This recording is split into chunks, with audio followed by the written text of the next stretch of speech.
¿Dónde están? Acá está.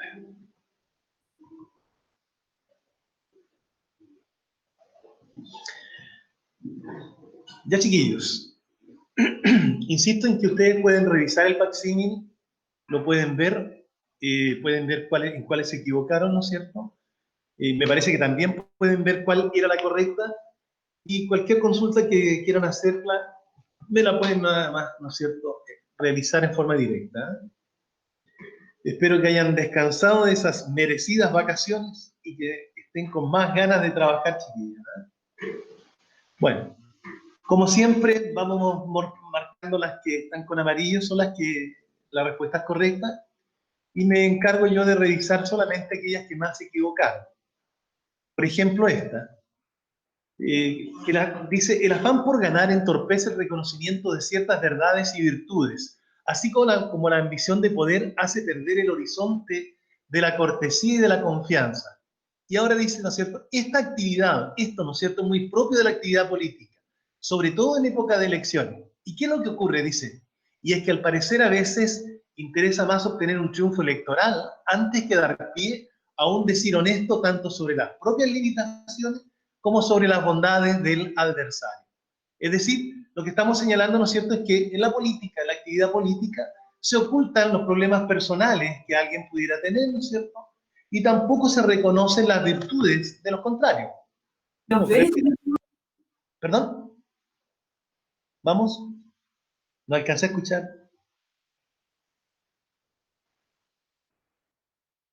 No, parece que no. Bueno, ahí estaba la cera, la correcta. Se ocultan los problemas personales, ¿no es cierto?, las limitaciones, y no se reconocen las bondades del adversario, es decir, las virtudes del otro. ¿Eh? Luego tenemos, esta no era difícil. Esta es la forma en que yo les decía que pueden preguntar con lo que se refiere a los deícticos. Por ejemplo, dice, vamos mirando. Ninguna otra autora de Occidente encontró tal resonancia durante la década de los años 60 entre las mujeres, ¿ya? En los años 60 entre las mujeres, ya está hablando de las mujeres de los años 60, como Ingeborg Bachmann, en la República Federal Alemana, etcétera, etcétera.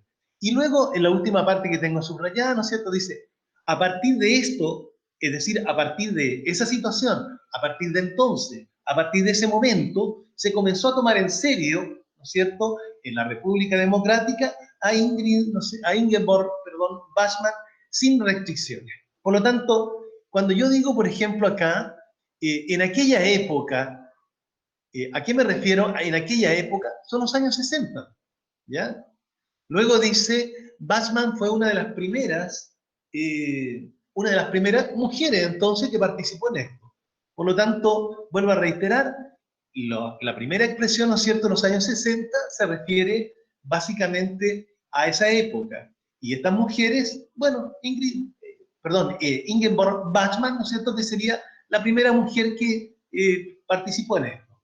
Y cuando digo a partir de esto, me refiero a partir de ese entonces, a partir de ese minuto, de ese momento. Por eso entonces la correcta era la letra C. Si hay dudas me dicen.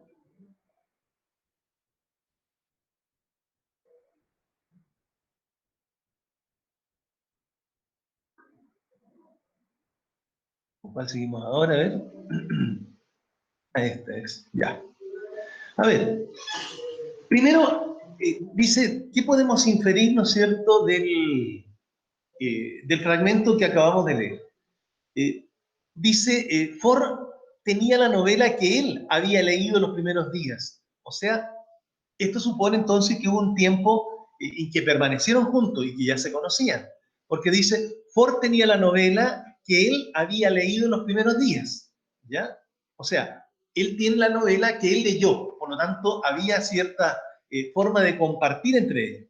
Luego dice, un frasco de lavanda casi vacío en el 2HP de las monjas. Y él tenía ahí, tocándolo a veces con la mano derecha, el osito de felpa que Mazda le había regalado como mascota.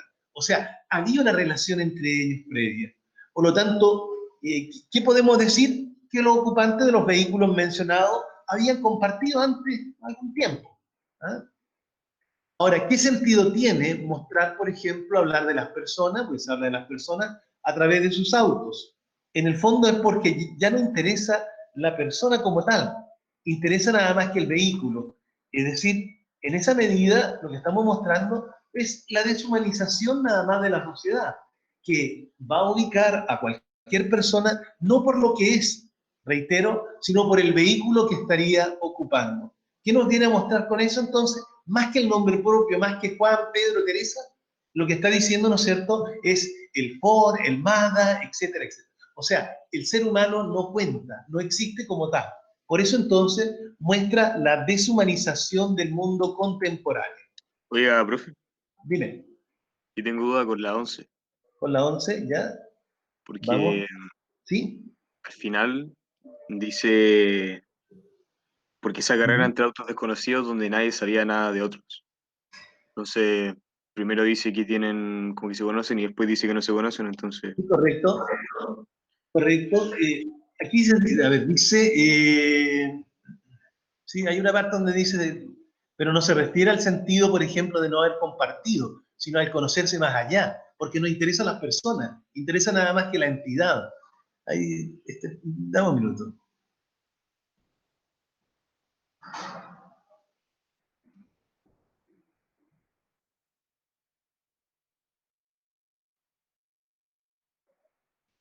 Ya, dice,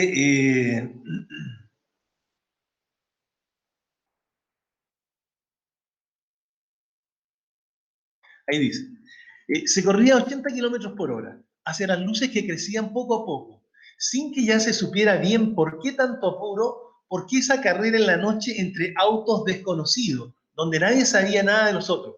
¿Pero a qué se refiere? Se refiere a los nuevos ocupantes que van encontrándose. Por ejemplo, ya no es el Ford con el Mazda, puede ser el Ford con otro vehículo. A eso se refiere que no se conocen. No se refiere a las relaciones entre ellos, sino que se refiere a los que van encontrándose ahora como compañeros en la carretera. Por eso es que dice, se corría a 80 kilómetros por hora. Todos van hacia la luz, ¿ya? Porque esa carrera en la noche entre autos desconocidos, donde nadie sabía nada de nosotros, donde todo el mundo miraba hacia adelante, etcétera, etcétera. Es decir, se refiere a, a esta nueva forma. Incluso por aquí dice que le pareció que la columna se iba a recomponer, pero no es así. Dice en la segunda línea, aquí voy a marcar. A la izquierda del 404 corría un Chevrolet, y por un segundo al 404 le pareció que el grupo se recomponía, el grupo anterior, que todo entraba en el orden, que se podría seguir adelante sin destruir nada. ¿Ya? Pero ¿qué ocurre? Que van apareciendo otros autos en ese deambular, diríamos, de los vehículos. Y más que competir, la verdad es que ellos tratan de llegar a un punto imaginario, nada más que podría ser aquí París concretamente, pero no necesariamente se refiere a una especie de competencia, sino llegar hasta la ciudad. ¿Ya? ¿Estamos? ya. Bueno, ¿sigo?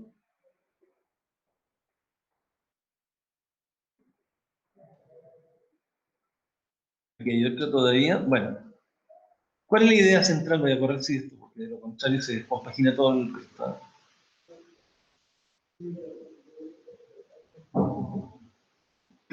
Estoy transmitiendo del...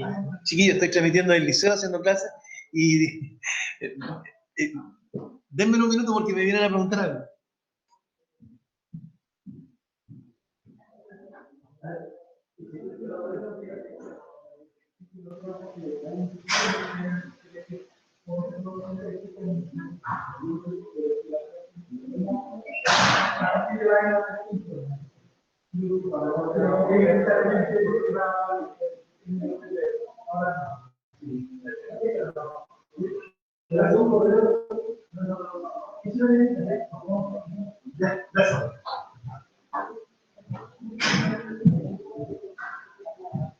Ya, ahí estamos de regreso.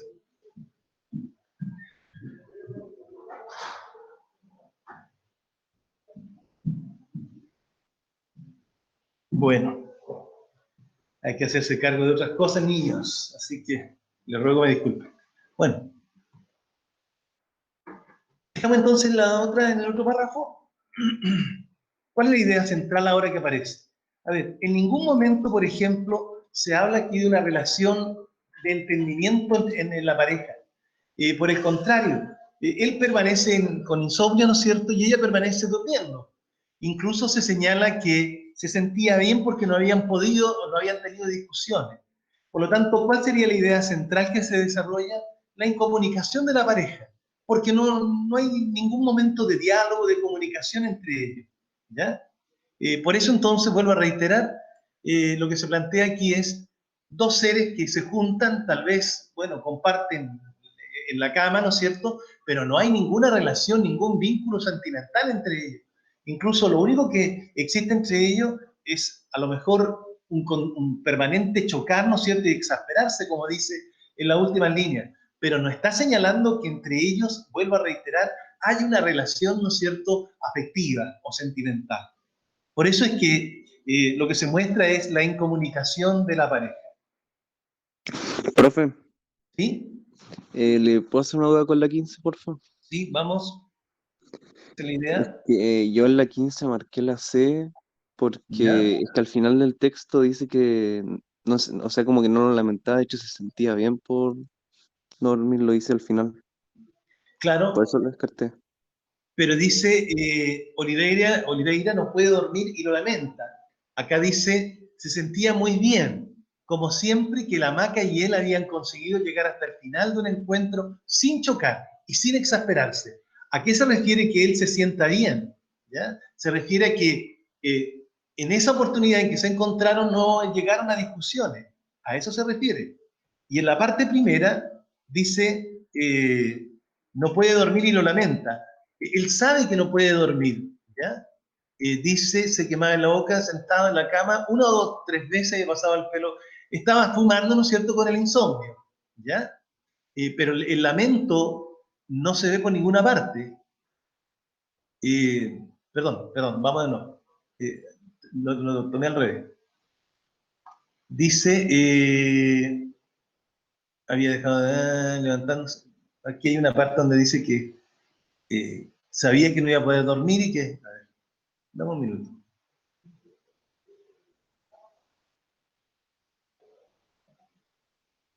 ¿A dónde está?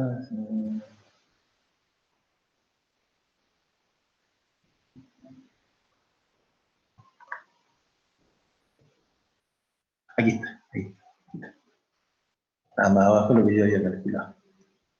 Dice, se sentía muy bien, perdón, no podía dormir, fumaba mirando la ventana abierta, la buhardilla donde a veces un violinista con joroba estudiaba hasta muy tarde. No hacía calor, pero el cuerpo de la maga le calentaba la pierna, se apartó un poco, pensó que la noche iba a ser larga, ¿ya? Por lo tanto, ¿qué es lo que le sucede? No puede dormir, lo hemos dicho al comienzo, y ahora dice, pensó que la noche iba a ser larga, o sea, lamenta que no pueda dormir, ¿no es cierto?, y que la noche se le va a hacer eterna, se le va a hacer larga, como allí dice. Por lo tanto, eso sí se puede deducir. En cambio, por ejemplo, cuando dice la pareja acostumbra a escuchar música, en ningún caso, aquí están escuchando, él está escuchando, pero no es que acostumbren ellos a escuchar música.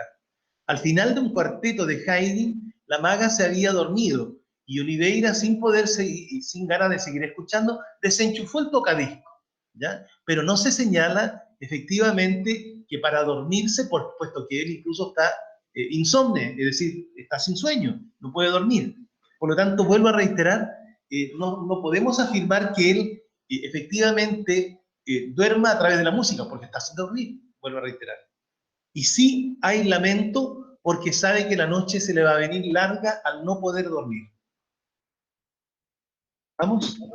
Gracias, profe. Bueno.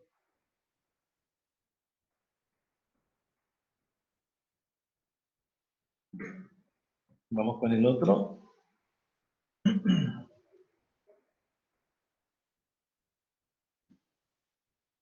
La 19 ahora, ¿ven?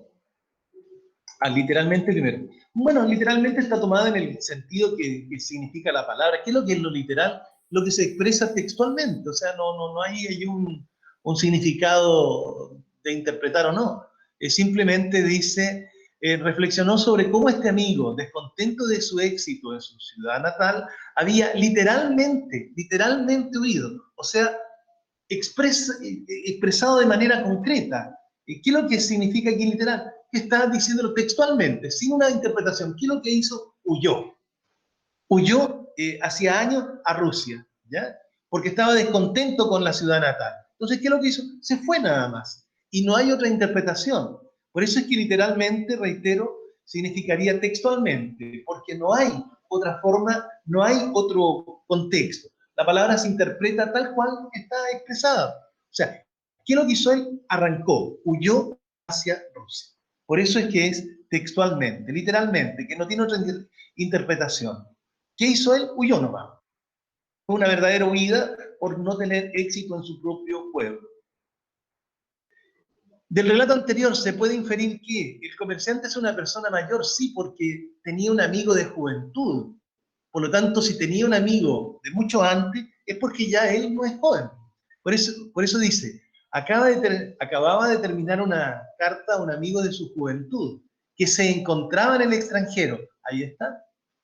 Vuelvo a reiterar. Por lo tanto, lo que Era estamos... ¿Ya? que yo no encontré que sea como algo determinante para que sea una persona mayor que sea un amigo de una juventud. Y de hecho en esa, por ejemplo, yo marqué la E, que los negocios lo habían llevado a la pobreza porque decía que prácticamente lo habían llevado a la pobreza. ¿Ya? Es como que se infiere. Dímelo, dime. Como que se infiere que lo habían llevado a la pobreza. Estaba casi sobreviviendo. ¿Ya? A ver, partamos por una cosa primero. Yo trato de justificar primero la que coloqué y después damos la tuya. Dice, acababa de terminar una carta a un amigo de su juventud que se encontraba en el extranjero, ¿no es cierto? Entonces, si era un amigo de juventud, podemos decir que era un amigo de hace mucho tiempo o de otra época, de la época de la juventud. O sea, ya él no es joven. Por lo tanto, ya podemos, ¿no es cierto?, inferir que no es una persona, a ver, podría haber dicho un amigo y punto. Y uno entiende que podría ser de cualquier momento. Pero si yo digo un amigo de la infancia, es que ya no estoy en mi infancia. Y si digo un amigo de juventud, es que ya no soy joven. Por lo tanto, eso se puede inferir.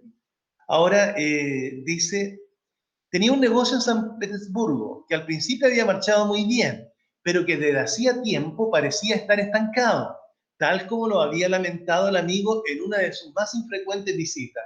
¿Ya? Acá dice, los negocios de su amigo lo habían llevado a la pobreza. Lo que aquí se señala no se puede inferir que esté en la pobreza. Lo que sabemos sí es que el negocio está estancado. Se mataba trabajando en el extranjero. Dice, tiene barba, no tenía una auténtica relación con la gente de allí, pero en ningún caso se puede decir que él esté en la pobreza. El negocio está estancado, no surgió.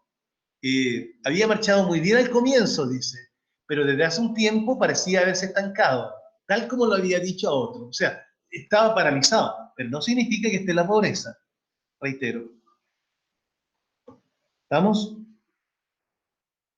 Sí, me parece. Que yo encontraba que cuando dice que una persona mayor es muy amplio.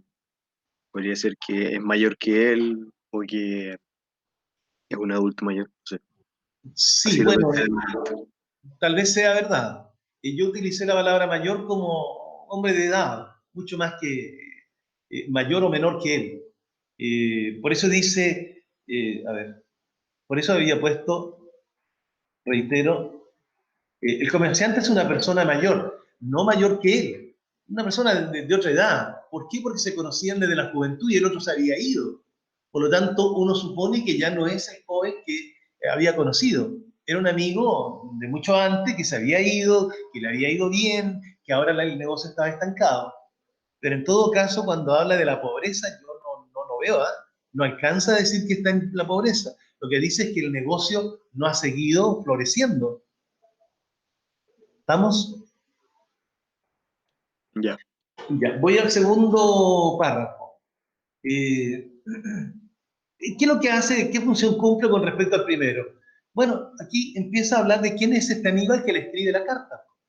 Porque si en el primero dice, está escribiendo la carta, acababa de terminar la carta a ese amigo de la juventud, ¿no es cierto? Y después dice, ¿quién era él?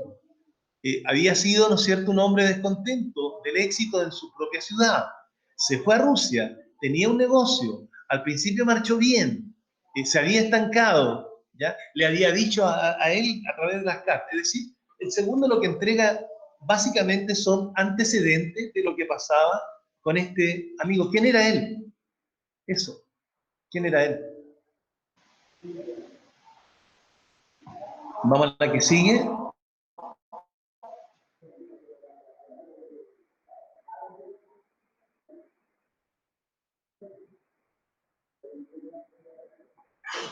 La palabra inminente. Ya. Hay una explicación allí que dice, ellos tuvieron que hacer explicaciones muy singulares sobre la creación. Yo pensé que eso le iba a complicar más, pero al parecer no. Se refiere a singular siempre que es particular, que es propio. La tuvieron en general bien. Vamos a inminente. Dice, a ver, señalando como destino al que debía llevar a su pueblo frente al inminente hundimiento de la tierra natal. ¿Qué significa eso? A ver, más que decir si es próximo, como colocaron la mayoría, que faltaba poco tiempo porque no se señala el tiempo.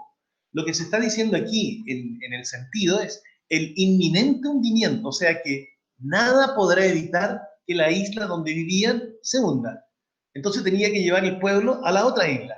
Por eso es que dice la existencia de Isla de Pascua, señalándola como destino al que debía llevar a su pueblo frente al inminente hundimiento. O sea, lo que está señalando es que no hay forma de evitar que se hunda. Por eso es que dice perentorio, porque señala que el hundimiento de la isla era inevitable.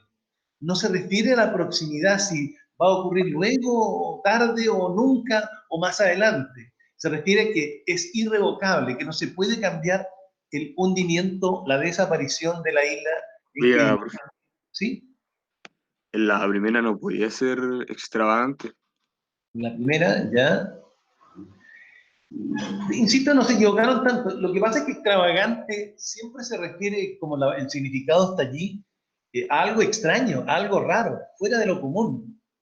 Y aquí lo que dice es que en realidad ellos inventaron su propia cultura, perdón, su propia explicación. Dice, la principal característica de la mitología pascuense es que presenta una cosmovisión particular, o sea, una forma de ver el mundo suya, que les pertenece, producto de la historia de la isla de Pascua, que llevó a sus habitantes a tener que imaginar explicaciones muy singulares y locales sobre la creación del ser humano y de la propia isla de Pascua, ¿ya? Es decir, la creación singular, singular es que es única, única. Singular, uno. Plural, muchos, singular, uno. Una explicación personal, una explicación propia. Por eso es que dice una explicación particular, porque sus explicaciones eran propias de su cultura, era singular. No es la misma explicación para otro. Singular, cuando sabemos, ¿no es cierto?, es uno. Por lo tanto, en la explicación que les pertenece solo a ellos. ¿Estamos? Y extravagante, vuelvo a reiterar, eh, todos los mitos en general son raros, todos los mitos en general son extravagantes, extraños, ¿ya? Pero aquí mucho más que decir que es extraño, lo que está diciendo es que ellos inventaron sobre su propia realidad, inventaron sus propias explicaciones. Voy a la otra. ¿Qué relación hay entre los párrafos 4 y 5? La 4 habla básicamente, ¿no es cierto?, de la leyenda, ¿ya? De la nueva isla a la que tienen que irse. El sabio, ¿no es cierto?, se le apareció el dios Makemake y le dijo que debía llevarse, ¿no es cierto?, a todos a esta nueva isla, ¿no es cierto? Hacia una desolada isla que sería la isla de Pascua. Desde la isla Iva a la isla de Pascua. Allí está, ¿no es cierto?, señalando en qué consiste. Posteriormente él relata su visión a su hermano, ¿no es cierto?, y luego hacen la expedición. Y en el número 5, lo que se habla básicamente es un complemento de lo anterior. ¿Qué es lo que es esta isla Iva? ¿Por qué tienen que irse? Iva es el nombre de una mítica tierra o isla de la cual provienen. O sea, el 5 explica, complementa, aclara, ¿no es cierto?, lo que tenía que ver con la isla esta que se está hundiendo. Por eso se dice, Iva sería el equivalente a Huahuaití de la mitología maorí y de sus variantes existentes en las tradiciones. En la tradición pascuense, bueno, explica básicamente entonces, reitero, el 5, dónde ellos vivían, que era la isla Iva, desde la cual tienen que trasladarse a la nueva isla. Por lo tanto, lo que hay es un complemento. El cuarto, reitero, habla de la nueva isla que los Rapa Nui habitaron, y el quinto, entonces, del hundimiento de la primera, ¿ya? De la primera isla, que sería Iva.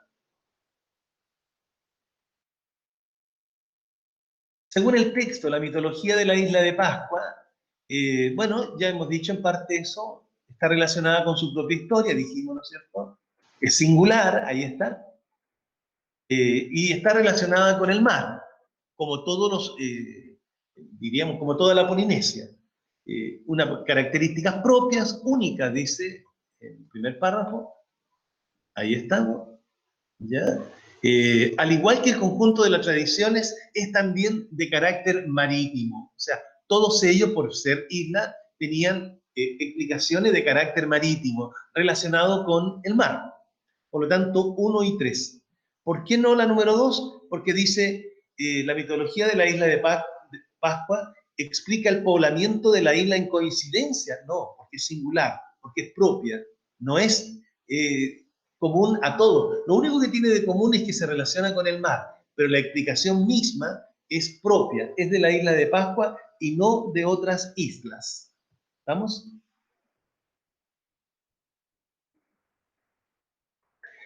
¿Cuáles serían las partes en que se divide el texto anterior? Básicamente, características primero de la mitología. La principal, ahí estamos leyendo incluso, la principal característica de la mitología es la cosmovisión, ¿no es cierto?, que presenta, con historias muy singulares, explicaciones propias. Y aquí, después, la segunda parte empieza a hablar del mito.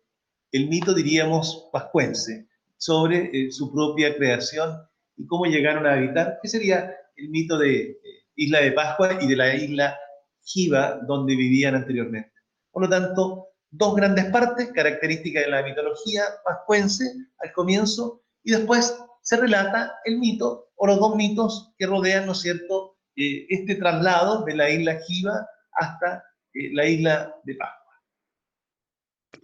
Profe, ¿Sí?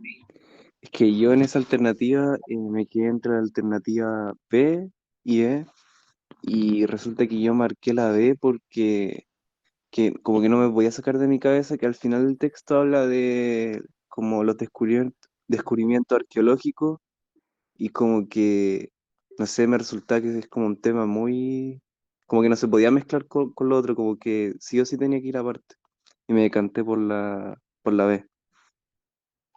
Ya. El problema es que si uno, por ejemplo, habla de la historia, tendríamos que... La historia se supone que es lo verdadero. Y aquí es un mito nada más que trata de explicar cómo ellos llegaron a la isla de Pascua. La historia, en cambio, tendría que ser... Aquí sí hay parte histórica, pero hay un solo detalle. Cuando trata de situar en qué fecha podría haberse producido eso, ¿ya? Pero si uno mira en general, no hay, por ejemplo, la historia de la isla de Pascua. Está entre comillas la ida hacia la isla de Pascua, y desde la perspectiva un poquito más histórica, ¿cuándo debió a lo mejor producirse esa, esa ida? Pero reitero, cuando dice historia de la isla de Pascua, tendrían que haber explicado de la isla y no del desplazamiento de la isla de Giva hasta la isla de Pascua. Porque aquí lo único que se está señalando es el momento en que probablemente se produjo, diríamos, ese poblamiento hacia la isla, esa ida hacia la isla de Pascua, mucho más que la historia de la isla de Pascua. Tendríamos que haber dicho cómo surge la isla de Pascua, por una erupción volcánica, por ejemplo, ocurrida, qué sé yo, a ver, 20 siglos antes de Cristo, probablemente, qué sé yo, la proliferación de alguna especie de aves que llegaron allí, no sé, pero no hay nada de eso. Aquí lo que hay es simplemente, se habla de cómo y en qué momento se trasladaron a la isla de Pascua. Y lo único histórico es relativo a ese desplazamiento, no a la isla. Entonces, esa es la diferencia. Y ahí tendríamos historia de la isla, no habla de la isla. La mitología sí, los descubrimientos arqueológicos, bueno, solamente hay una cosa, decirnos que cuando ellos se trasladaron debió ser alrededor del año 1200, ¿ya? Pero es lo único, porque dice, la evidencia arqueológica reciente permite proponer que alrededor del año 1200 Otumatúa y su gente salieron, ¿ya? Desde Rapa Iti hasta Rapa Nui, donde dieron origen a la nueva cultura. Pero después no hay nada más. Es como para decir, este desplazamiento existió. ¿Vamos? Es O sea, es decir, como una pincelada, ¿no? claro, una Ya, gracias. confirmación de que el desplazamiento se produjo en tal fecha, pero no es precisamente del descubrimiento arqueológico. Incluso aquí lo plantea, se hundió una tierra, dice, salieron en el 1200, las tradiciones, vuelve a la tradición,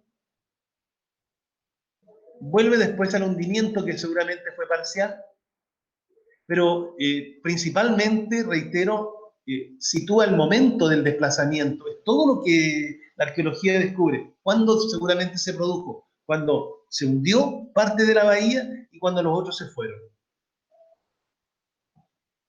Y en cuanto a la D, la cultura polinésica, creo que más que cultura se refiere nada más que a la explicación de cómo ellos poblaron la isla de Rapa Nui, a través de dos mitos, básicamente.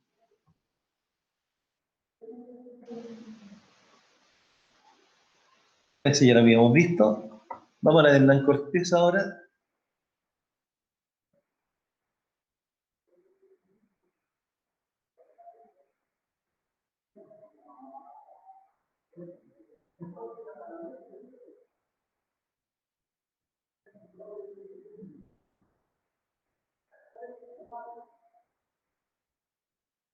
Este era fácil. Suministros de agua. ¿Qué es lo que podrían ser eso? Bueno, abastecimiento de agua. ¿Qué otra cosa va a ser? Los que se equivocaron colocaron la A, provisiones. Dice porque se refiere a todo lo que se entregaba a la gente. No, no se refiere a eso. Suministros nada más. ¿Suministros de qué? De agua. Lo dice textualmente. Ahí donde lo estoy marcando. Suministros que son de agua, ¿ya? Vertederos de basura, etcétera. O sea, lo dice de manera muy expresa. No, no se refiere a entregar cualquier cosa. Se refiere nada más que al agua que se entrega, el abastecimiento. No lo vi difícil. Bueno, ahí está dirigida, que construida es, quedó sin, no se colocó como con puntaje. Inaccesible ahora.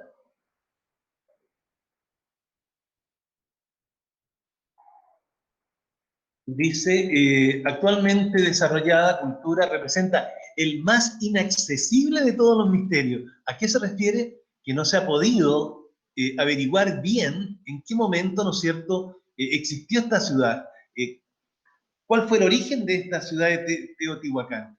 Por eso es que dice, quien estuvo a cargo de la excavación en Teotihuacán expresa, los orígenes de esta altamente desarrollada cultura representa el más inaccesible de todos los misterios, que no han podido entrar a conocerlo, que no han podido averiguarlo plenamente. Por eso es que es impenetrable, porque dice, porque alude a todo lo enigmático que ha sido conocer el origen de esta cultura. Oiga, profe, ¿Sí? que yo en esa marqué inexplicable porque creo que cuando dice algo de lo enigmático que ha sido conocer el origen de esta cultura, está diciendo como que en el fondo se conoce el origen de la cultura y que fue difícil conocerlo, pero en realidad como que nadie ha logrado conocer el origen. Perfecto. Pero la respuesta está en lo que tú acabas de decir, porque tú dices que nadie ha logrado conocer el origen, ¿ya?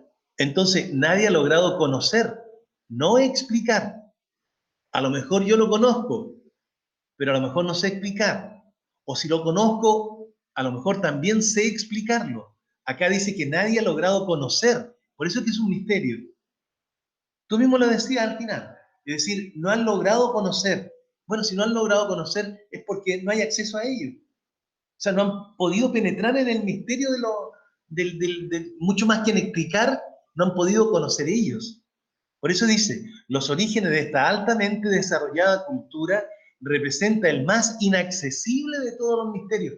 Un misterio inaccesible, que no han podido acceder a él, que no han podido acercarse a él, penetrar en él. Mucho más, reitero, que explicarlo. Porque alguien podría acceder y no ser capaz de explicar todo eso. Podría suceder.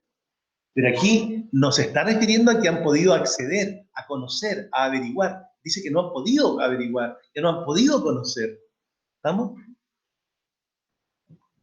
Es que, reitero, una cosa es acceder, yo accedo a la verdad, conozco la verdad, pero no lo voy a explicar, o no la puedo explicar, o la voy a explicar. Entonces, más que la explicación, es el acceso que se ha tenido a ella.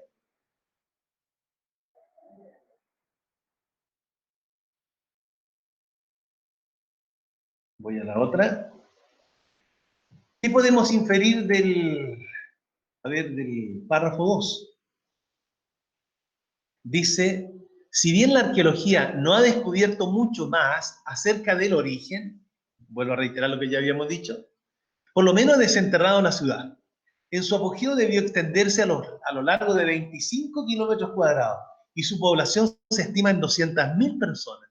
Si uno compara a la antigua Teotihuacán con una ciudad moderna, si la comparamos con una ciudad moderna, no dice que haya sido una moderna ciudad, que es distinto. Si la comparamos con una moderna ciudad, dice, de igual cantidad de habitantes, se puede entender, comprender la extensión de lo que tenía. ¿Qué tenía? Suministros de agua, provisión de víveres, energía, vertederos de basura, etc. Es decir, solo la compara con una ciudad moderna para entender todo lo que tenía, vuelvo a reiterar. No porque Teotihuacán haya sido una ciudad moderna, ¿ya? Entonces, por eso dice, Teotihuacán poseía una moderna infraestructura comparable con una ciudad actual. Difícilmente podría ser comparable, dice. Solamente para entender que tenías suministro de agua, que tenía vertedero de basura, que tenía acceso a las provisiones, que tenía, qué sé yo, energía, solamente para entender eso, dice, hoy día pensemos en una ciudad de 200.000 habitantes, Los Ángeles, por ejemplo, para entender la extensión de la infraestructura, no para compararla con una ciudad moderna, ni para afirmar que haya sido una ciudad moderna, ¿ya? Y el segundo enunciado dice, todas las construcciones se realizaron en sus dos calles centrales. Había dos calles centrales, pero si tenían 200.000 habitantes, es de entender que es imposible que hubiera tenido solamente dos calles centrales.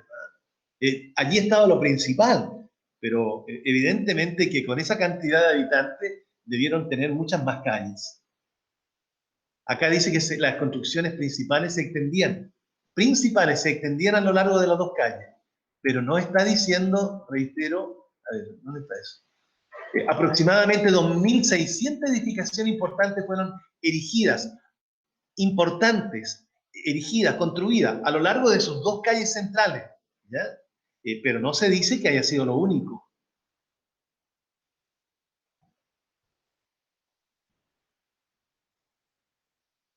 ¿Sigo?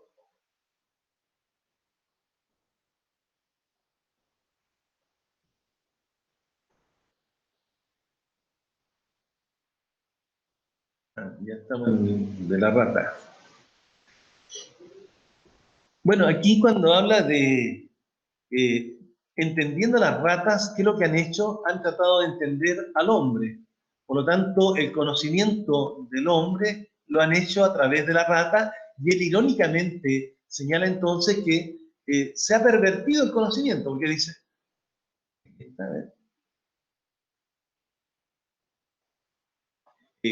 dice que Arturo Koestler lo ha expresado más elegantemente al decir que a cambio de la evaluación antropomórfica de la rata, es decir, que más que entender a la rata, Lo que han hecho los norteamericanos, han conseguido una evaluación de la rata, pero del hombre, ratimofórmica del hombre. Es decir, que más que entender a la rata en un comportamiento tal vez cercano a lo humano, lo que hemos hecho es tomar del ratón o de la rata que ha estado en experimento, ¿no es cierto?, para explicar el comportamiento del hombre. Por lo tanto, él dice, lo que se ha hecho es pervertir el conocimiento. Entendiendo a la rata, han entendido al hombre. ¿Qué es lo que han hecho? Han tomado al hombre como ratón.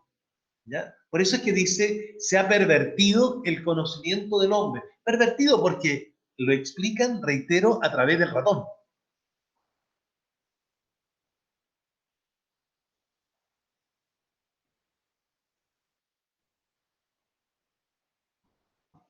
Vamos al otro. Profe, yo tengo dudas en ese texto. ¿En cuál? ¿En este? ¿En el de la rata? No, el de la publicidad. Ya. Aquí vamos a ver. Cuéntame, ¿cuál es la duda? La primera, ¿eh? El de la palabra ganga. Ganga, ¿ya? ¿Correcto? Es que ¿Lo que haces tú? yo tengo entendido que ganga es como un producto, un servicio en el cual su precio está debajo por el que debería tener por la calidad que ofrece. No necesariamente como una rebaja, o sea, yo le marqué la D. D. Porque Sí, tú dices que sí es conveniente comprarlo por... Es que tú allí estás colocando el énfasis en la utilidad y en realidad es el precio económico que tiene por la utilidad que te pueda dar. Pero es el precio. Cuando se habla de ganga es siempre que estás comprando barato algo que, por ejemplo, cuando yo digo esta es una ganga porque lo compré barato y tiene una gran utilidad, o sea, su precio debiera ser más alto que aquel que se está exhibiendo o que aquel que yo pagué, en definitiva. Allí se habla de una ganga. Eso es lo que significa. Ganga cuando se compra algo que vale más. Allí está, dice. El precio es quizás uno de los mejores anuncios. ¿El mejor anuncio cuál? El precio. Por lo que en determinadas estaciones o con motivo de una promoción especial es frecuente el uso de palabras como rebaja y ganga. ¿A qué se refiere ganga? O sea que lo voy a conseguir a un precio menor del que realmente tiene.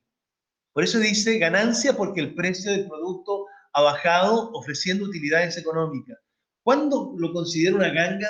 Cuando en vez de costarme 1.000 pesos, me cuesta, por ejemplo, 600, pero en realidad sé que el valor lo han rebajado, que lo estoy comprando ganándome yo una utilidad porque el precio debiera ser el otro y no aquel por el cual me lo están ofreciendo. Entonces, ganga, cuando yo consigo comprar algo de manera más barata y obtengo una utilidad económica. Por eso es que dice, porque el precio del producto ha bajado ofreciendo utilidad económica. O sea, cuando es más barato. ¿Ya? ¿Estamos? gracias, profe.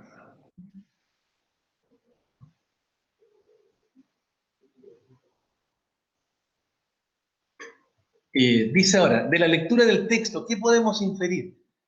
Me vine al colegio a trabajar, pero aquí no se puede trabajar. A cada rato me preguntan una cuestión y otra. No, yo creo que voy a tener que volver a la casa nomás. Ay, ay, ay.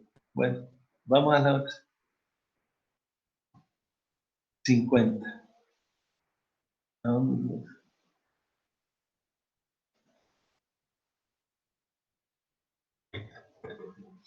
De la lectura del texto, ¿qué podemos inferir? Eso está ahí, ¿eh? Dice, comunicaciones dirigidas a los padres para que proporcionen a sus hijos una vida mejor y les aseguren un mejor futuro. Hasta ahí estamos bien. Reclamos dirigidos a los hijos para que pidan a la mamá que compren determinados cereales para el desayuno. Así como la controvertida utilización del miedo. Se utiliza el miedo. Miren, dado que el miedo es una de las principales debilidades humanas, se suele utilizar en publicidad a veces de manera encubierta y otras en un lenguaje visual muy explícita. Miedo a la pobreza, miedo a la enfermedad, a la pérdida del rango social, a sufrir una desgracia. O sea, se está operando, ¿no es cierto?, con cosas que no son positivas. Puede ser positiva comprar este cereal, ¿no es cierto?, para tener un mejor crecimiento, para tener una mejor salud, pero a veces se enfrenta, diríamos, la publicidad con la situación contraria. Es decir, si no compras esto, te vas a enfermar. Si no adquieres el seguro, vas a ser pobre. Si viene un incendio, vas a perder todo. ¿Ya? Entonces, ¿qué podríamos inferir? Letra D, que la publicidad no siempre opera a partir de sentimientos y emociones positivos, no, porque opera a través del miedo, pues, asustando.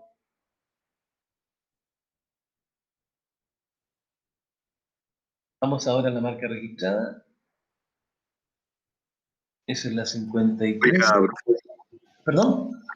disculpe, a mí me quedó una duda más arriba. Déjame explicar la 53 y nos vamos a la que tú preguntas. En la 53 dice, la marca registrada, ¿qué es lo que permite? Dice, son las marcas registradas. Los productores gastan enormes sumas de dinero en crear y consolidar su marca como garantía de fiabilidad y valor.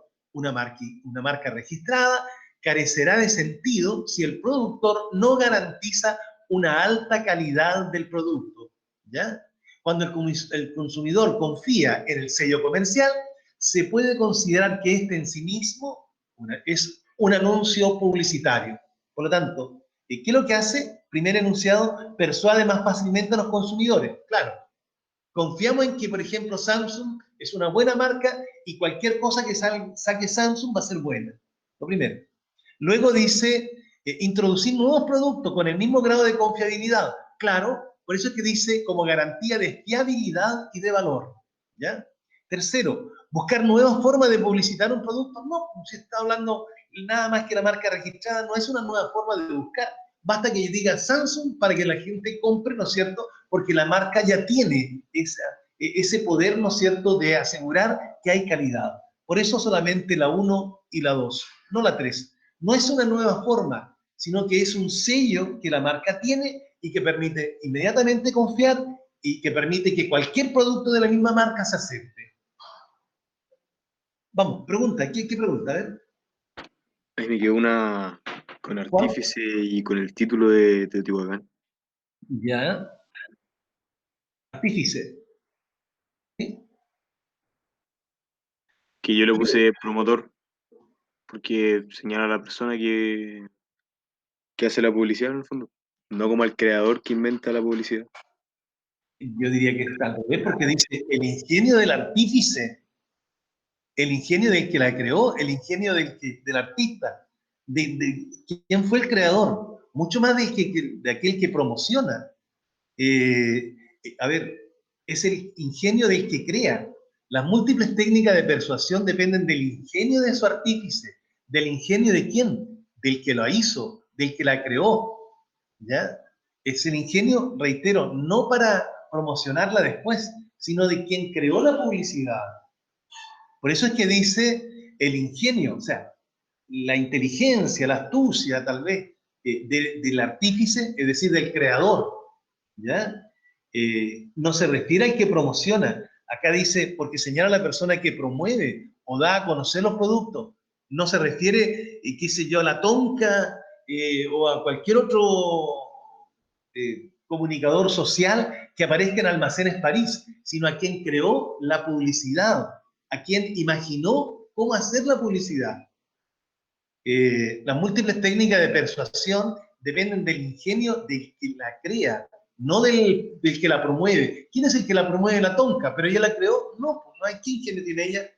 Ella muestra su figura nada más. O cualquiera de las personas que vemos a diario en las publicidades de las grandes tiendas. ¿Estamos? Ya, se la compré. Reitero, ¿sí?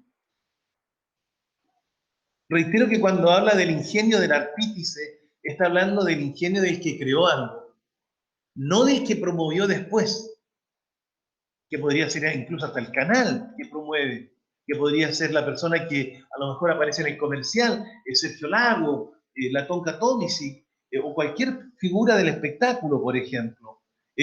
Alexis Sánchez, que sé yo, promocionar, ¿qué ingenio hay ahí? Él promociona una Presto Barba, pero no fue él el que creó digamos, la publicidad del spot. Él No, sí, sí, participó.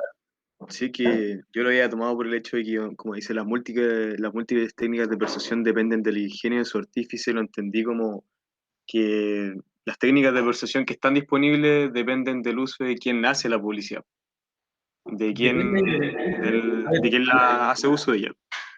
más que el que hace uso de todas las técnicas que pueden existir, la música, los colores, las figuras conocidas, qué sé yo, a ver, el ofrecimiento, la combinación de un producto o de tres productos por el valor de uno. Todas esas técnicas van a depender de quién, del ingenio del que va a crear, no del que va a promocionar después, sino del que imagina, del que hace la publicidad.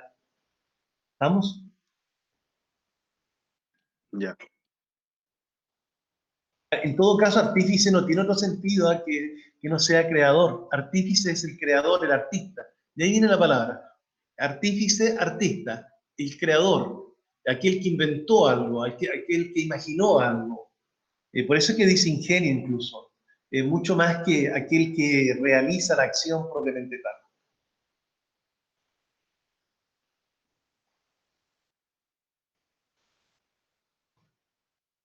Bueno, vamos al aspecto del Voyager, que era muy bueno, muy bueno. O sea, no lo encontré, pero no significa que interesante todo lo que ha hecho esta sonda espacial. A ver, vamos con ella. A todo esto, ¿participaste, Diego, en el ensayo este de la Universidad de los Andes? ¿Está disponible toda esta semana? Sí, Sí, ¿no has participado todavía? todavía no. Ya. Bueno, a ver, el equipo del Voyager necesitaba tiempo, dice, para analizar esas observaciones y darle un sentido. Pero ahora podemos responder a la pregunta que todos hemos estado haciendo. ¿Ya llegamos? Sí, somos. ¿A qué se refiere eso? O sea, que ya están fuera del espacio, ¿no es cierto? Diríamos del espacio solar. Están en el espacio ya interestelar, más allá de nuestro propio espacio. Por eso dice, ya llegamos, porque ¿qué es lo que comprueban? Comprueban que efectivamente abandonaron el espacio nuestro, que ahora están en otra dimensión donde el plasma, por ejemplo, es distinto, es mucho más denso. ¿Eh? Por eso es que dice, ya llegamos, o sea, ya salimos de la órbita del sistema solar, sí, ya salimos, ¿ya? Entonces a eso se refiere. ¿Ya llegamos a ese espacio? Sí, somos, o sea, ya estamos allá. Por eso es que se refiere a la 57, se refiere a eso. ¿Ah? Profe, ¿hay un error de traducción o no? Sí, bueno, yo lo tomé tal cual aparecía en el diario La Tercera. Sí, ahí está como el verbo, probablemente sí, el verbo to be. Sí, estamos, somos. ¿Ya?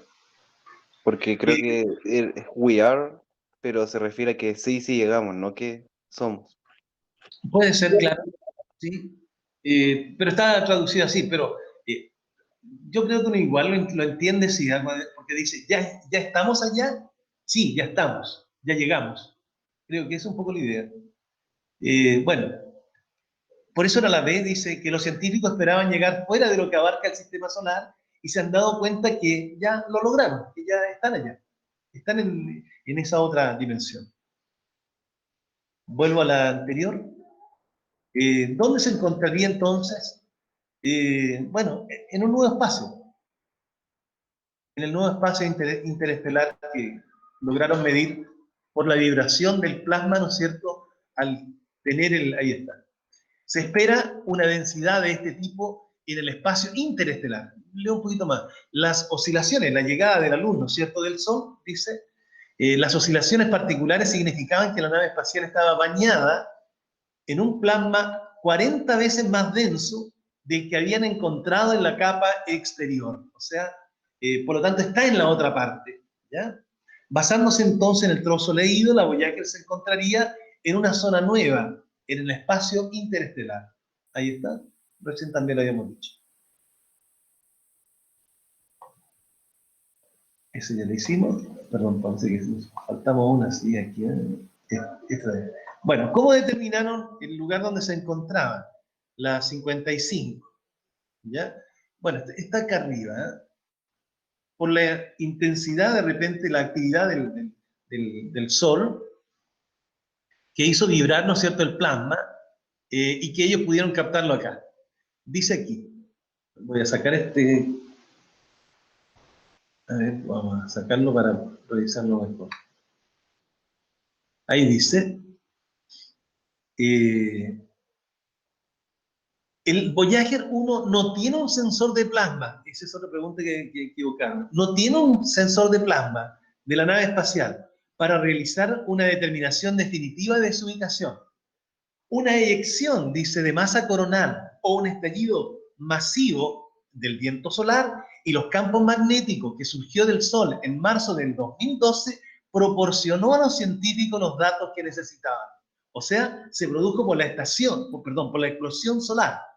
Cuando este regalo inesperado del Sol llegó a la ubicación del Voyager 1, 13 meses después, en abril del 2013, el plasma alrededor de la nave comenzó a vibrar como una cuerda de violín. ¿Ya? Por lo tanto, ahí está. ¿Cómo determinaron dónde se encontraba? Uno dice por la presión ejercida por el espacio interestelar en la heliosfera. Falso, no dice que es la presión, dice que es el plasma, la densidad y en los rayos de sol, ¿no es cierto?, que llega la explosión solar que llegó hasta ese lugar para agitar, diríamos, el espacio. Por lo tanto, dice, dos, por las oscilaciones que determinaron la densidad del plasma, claro, 40 veces más denso, ¿no es cierto?, que el que rodeaba la nave. Y tercero, dice, por el aumento de la actividad solar, claro, la actividad solar produjo ese movimiento, ¿no es cierto?, en el plasma que estamos comentando. Ahí estaba.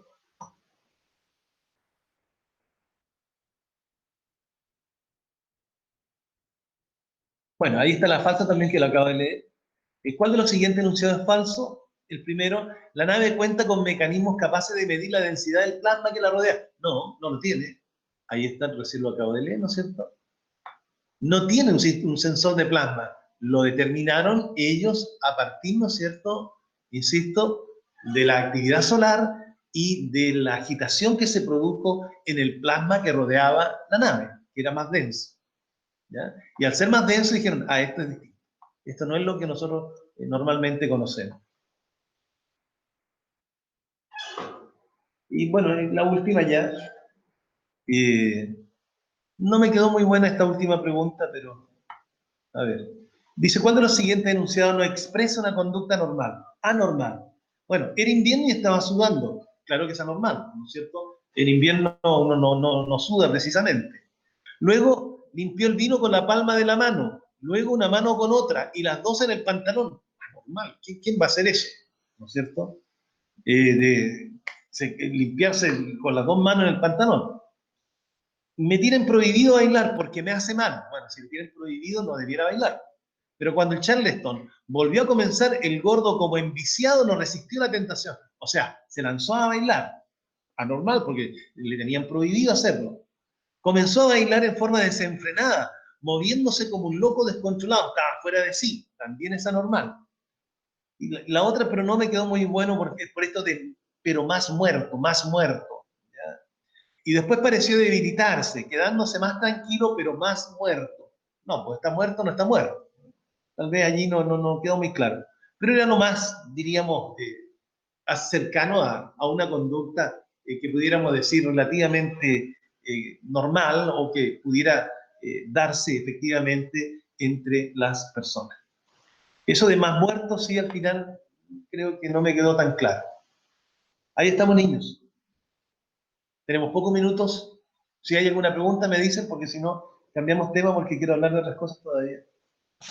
Yo, profe, para ¿Ya? terminar la 60. ¿Ya? Vamos.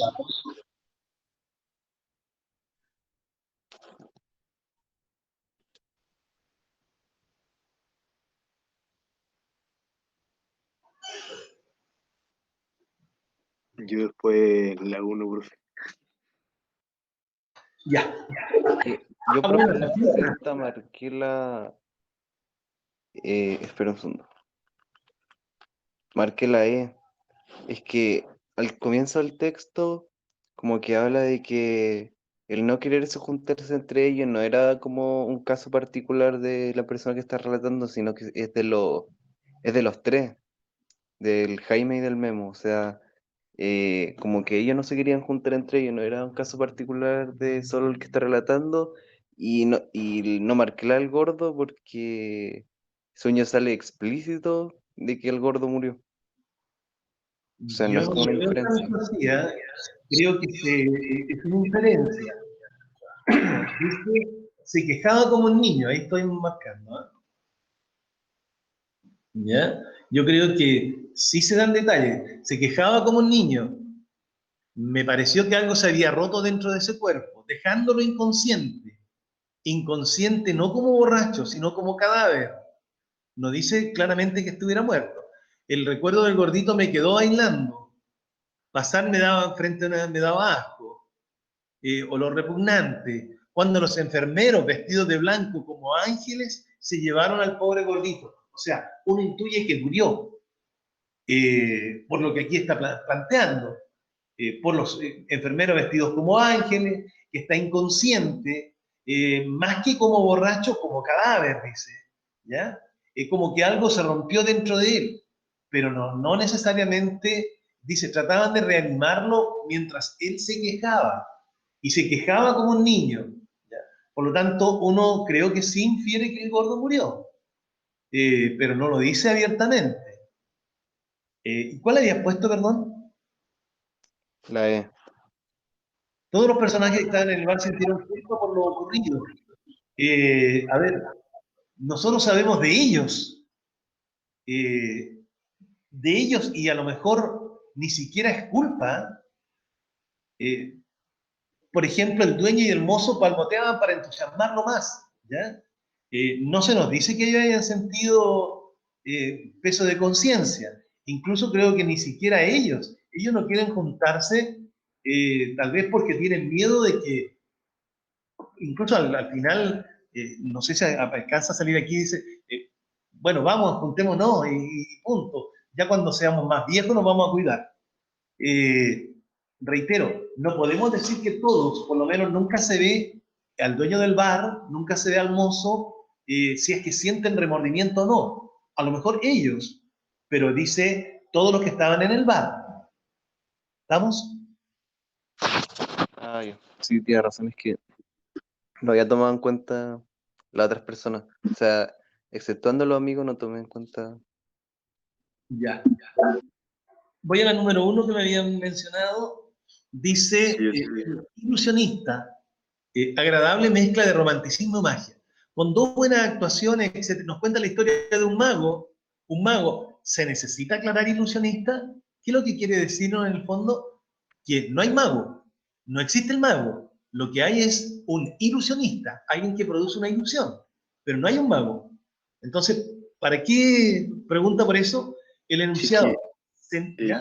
profe, yo entendí algo distinto. Yo entendí que en el fondo lo usó como un sinónimo y que quería determinar una diferencia entre los dos conceptos que son sinónimos, porque ya había usado ilusionista. Más Claro. que ir como tan profundo a explicar que no existe la magia sino ilusión. Yo creí Yo más lo que dijo que era como un mago y que usó un mago para reemplazar a la palabra ilusionista que ya había usado, pero sin como declarar que hay una diferencia entre las dos palabras. Ya, ¿y cuál colocaste? La D. D. Sí, D. Determinar una función, una diferencia entre dos conceptos que son sinónimos.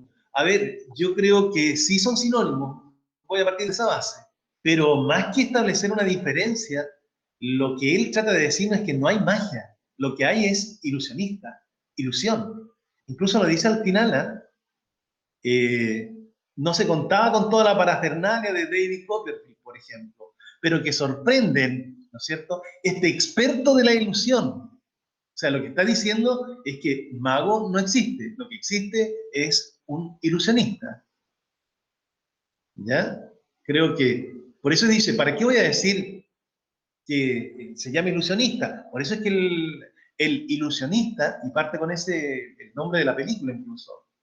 Por lo tanto, cuando él habla de mago, lo hace en el sentido que todos lo usamos.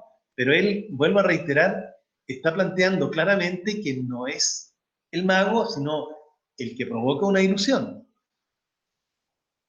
Por eso que dice, ¿se necesita aclarar ilusionista? O sea, él lo da como, todos saben que magia no, que es ilusión. Bueno, eso. Ya. A ver, niños,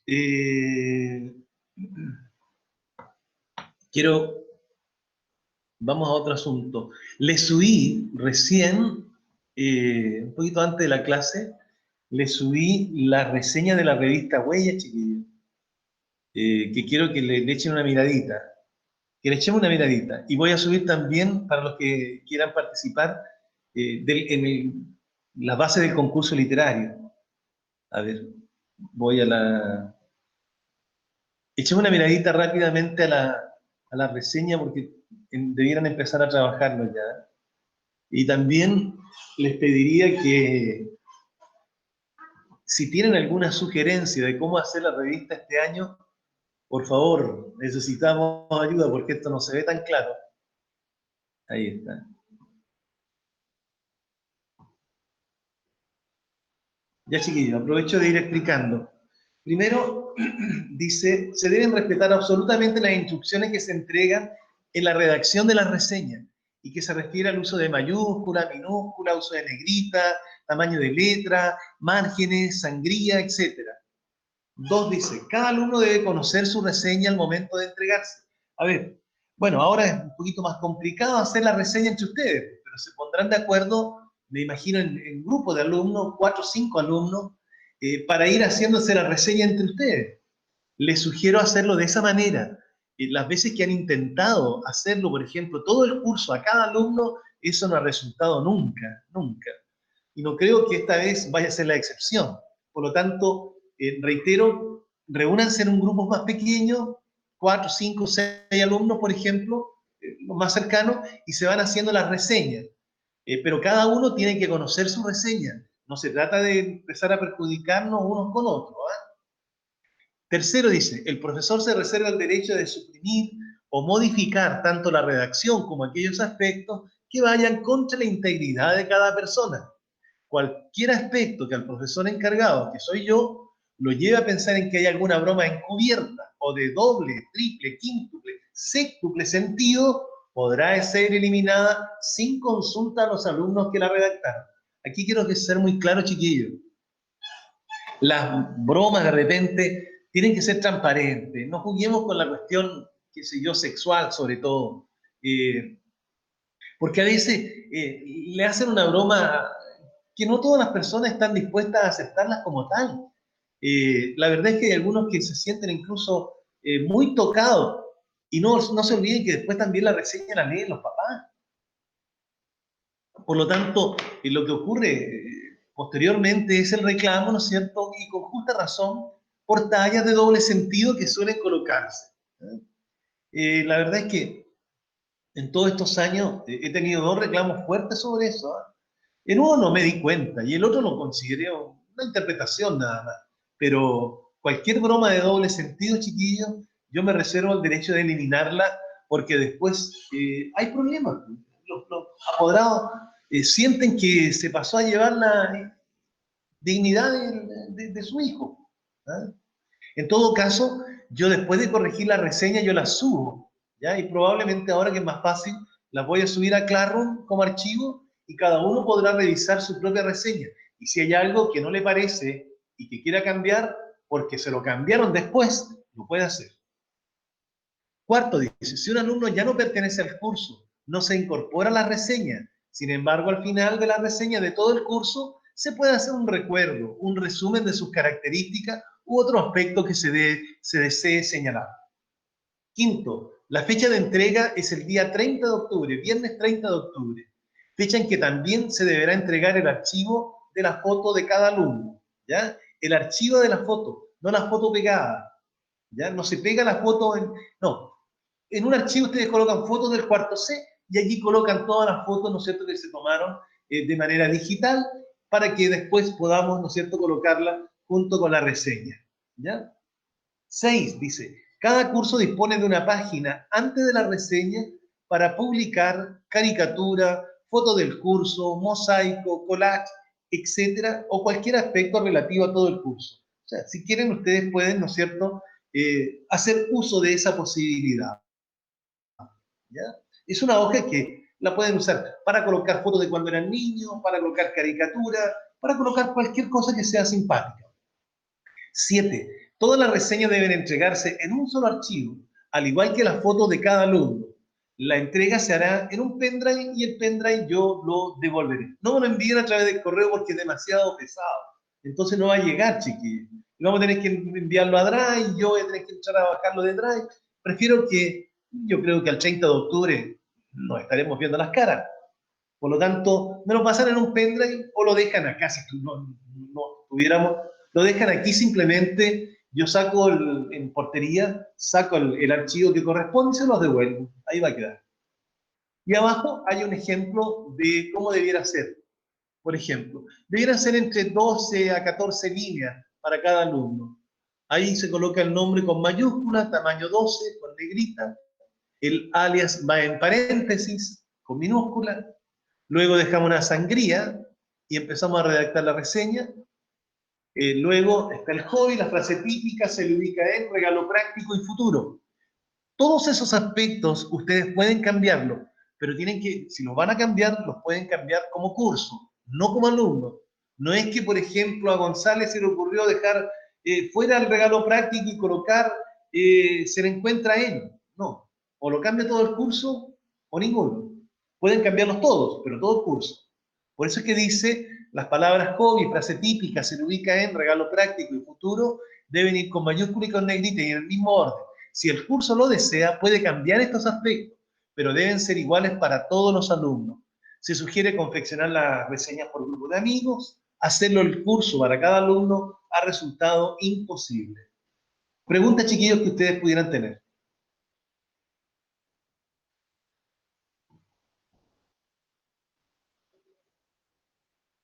Preguntas sobre la reseña, chiquillos.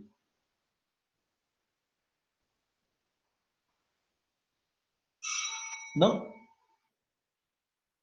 Ya. En todo caso, el archivo va a quedar allí, ustedes lo pueden bajar, conversar. ¿Alguna sugerencia con respecto a la revista?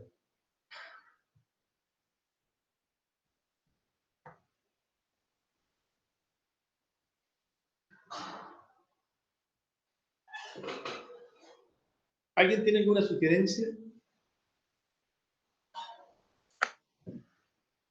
O sea, tío, nosotros con la Dani, ¿se acuerda que le habíamos dicho alguna?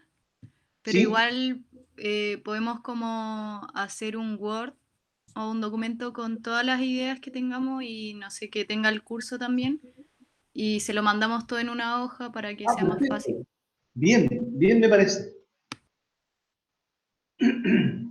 Nosotros tenemos la posibilidad, ya la teníamos el año pasado, pero no hicimos uso de ella.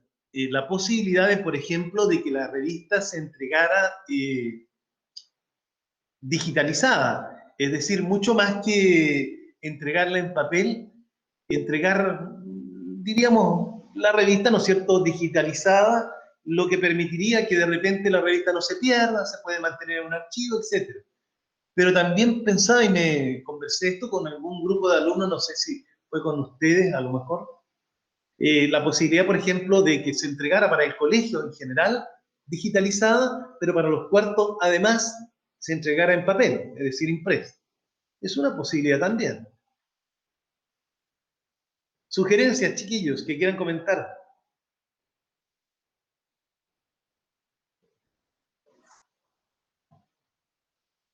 Algo alcancé a leer allí, a ver.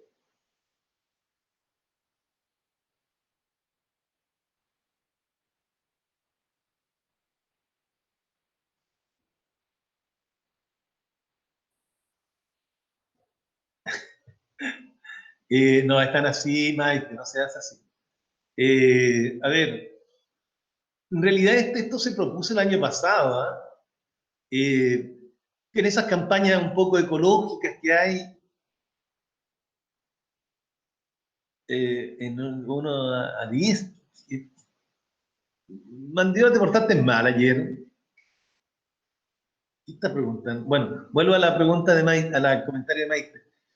Sí, yo también siento que bajo las actuales circunstancias, que son bien especiales, siento que cualquier cambio de repente que hiciéramos en esa dirección se va a sentir con mucho más dolor ahora que en otro año.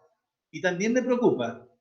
Es una posibilidad, se puede pensar, pero pienso que sí que una revista huella digitalizada es mucho más fácil de guardar que una revista en papel, ¿eh? Que normalmente queda un poquito botada, que no se pierde en la casa, y la verdad es que es más fácil mantener el archivo. O a lo Yo mejor... estoy de acuerdo. ¿Mm? Yo estoy de acuerdo. O sea, creo que suena pesado, pero yo creo que a los que más les importa la revista somos los cuartos. Realmente y a los que salen en la revista. Claro. Así que encuentro bueno que salga como exclusivo para los cuartos, para nosotros. Y que cada curso abajo va a tener su momento.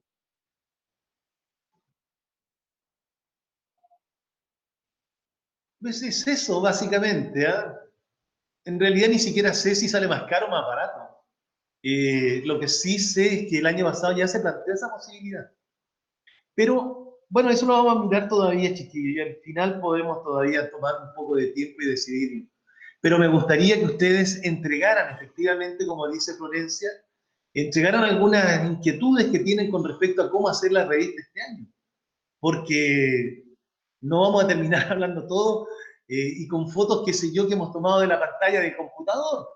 Entonces, si darle algún sentido distinto, si explorar otras cosas, háganme llegar las sugerencias y yo las analizo acá en el consejo directivo del colegio y tomamos la decisión y se las comunicamos a ustedes. Pero hagan llegar a ustedes las inquietudes. ¿Les parece? Y también, les vuelvo a reiterar, les voy a dejar las bases del concurso literario en la página del cuarto A, digamos, perdón, en la clase del cuarto A, del cuarto B, de todos los cursos, para los que deseen participar, ¿no es cierto?, en el concurso, lo hagan. Siempre hay algún premio que se puede entregar, ¿no es cierto?, por participar, y algún premio adicional para aquel que llega, ¿no es cierto?, a ganar en el concurso. Ya, pues, chiquillos, leí tu artículo, Diego, me gustó. Quería conversar contigo, pero ahora estoy medio complicado con el tiempo. A ver si la próxima clase, cuando tenemos el jueves, si el jueves, ahí dejamos algún espacio para conversar un poquito, porque me están llamando de otra oficina para que me comunique, no sé qué es lo que quieren. Ya, chiquillos, me despido, que estén muy bien. Nos veremos. Háganme llegar Chao, las profe. dudas que ustedes tienen. Ya. Vale, Chao, chao, profe. chiquillos. Nos Que se vemos. vaya bien. Chao. Chao, profe.